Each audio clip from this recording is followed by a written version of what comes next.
I've known Kofi through the Office of International Affairs, International Studies, and he would take students on trips, as we see lots of the photographs of students he took to Africa, Suriname, to Ghana, and he came to me one day and he said, I need a donation from PSU to these people in this village. And I said, well, you know, PSU doesn't give money because we're a state entity. We can't just give you a donation of money. He says, well, but it's really important. They need a safe water supply. And I said, well, let me think about it. We can't just give you money. So finally and he was very persistent. And he finally came and he said, we really, really need this. We need the water supply. I'm going to be taking a group of students to this community. And I said, okay, here's what we can do. We will buy the tank for the water. We can buy a supply. We can buy things like that with our money, but we can't just donate the money. He said, okay.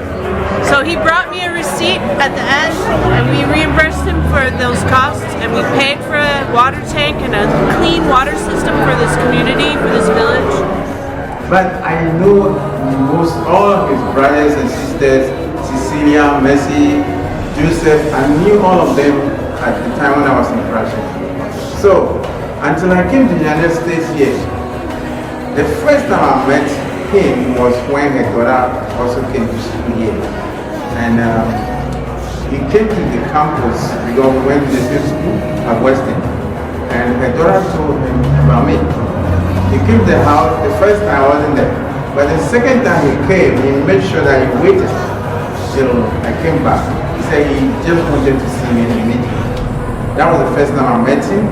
And since then, he's been a great man. He was a very great man in my life whilst I was in school.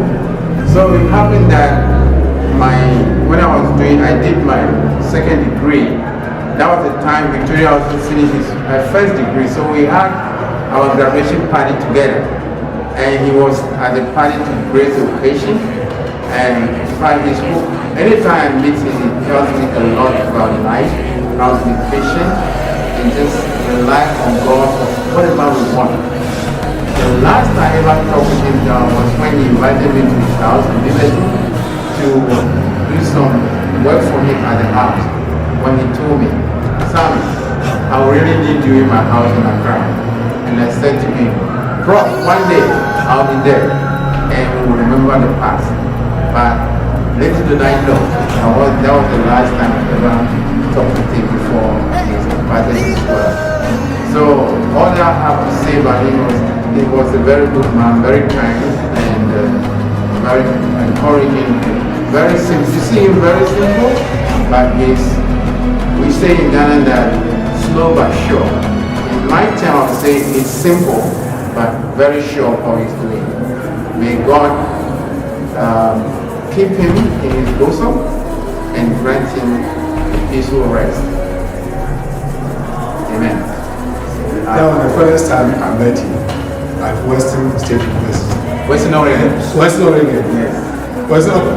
I'm sorry to say Western State, but I'm in Washington, so we have a Western State there. Right, so yeah. It's confirming me. Yeah. But it was a Western Oregon University that I met him the first time. And before that, I had heard about him because my daughter was, at that time, we were fiancés. My daughter was affianced to my son.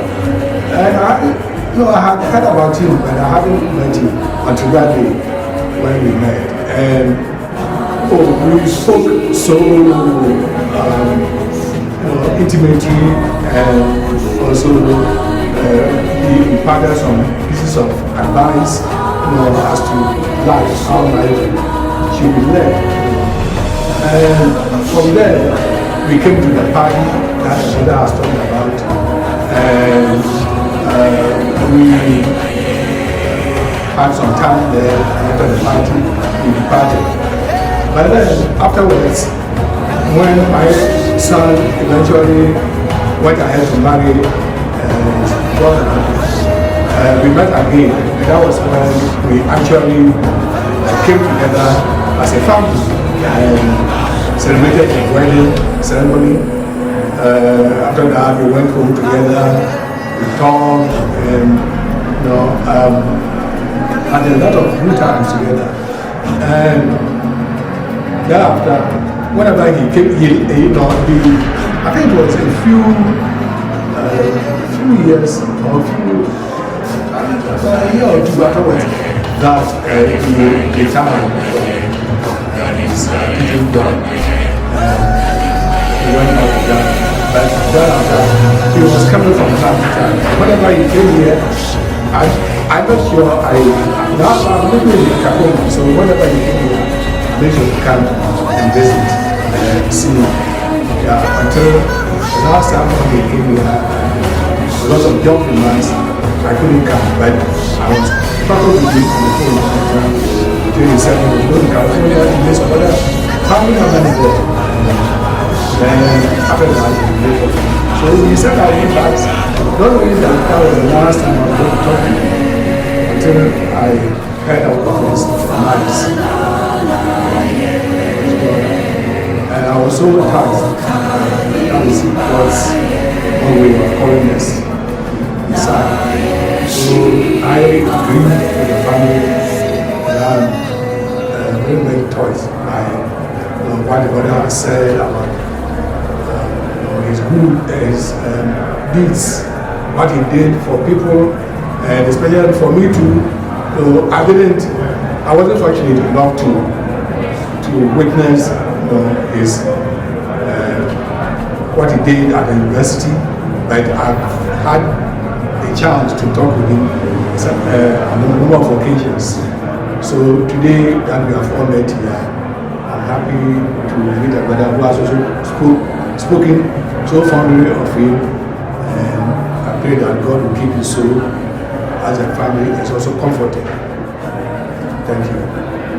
We're an organization called World Oregon, and I also was working at PSU for a long time, and we did a program called Teach Africa, and it was for a conference for high school teachers and also a follow-up youth forum for high school students. And Kofi played a pivotal role in getting me the resources, introducing me to possible speakers. I still have his wonderful books that he created. One, I think, was about marriage in Africa. I have them in our library and like to share them with teachers. So I felt like his help to me helped me put this conference on that affected probably 600 teachers. And then those teachers went on to affect thousands of students. And they were all just so excited to learn more about Africa, because it isn't very well, the continent of Africa is not taught properly in our educational system. It's really disgraceful. So he was all about helping with that, and I loved him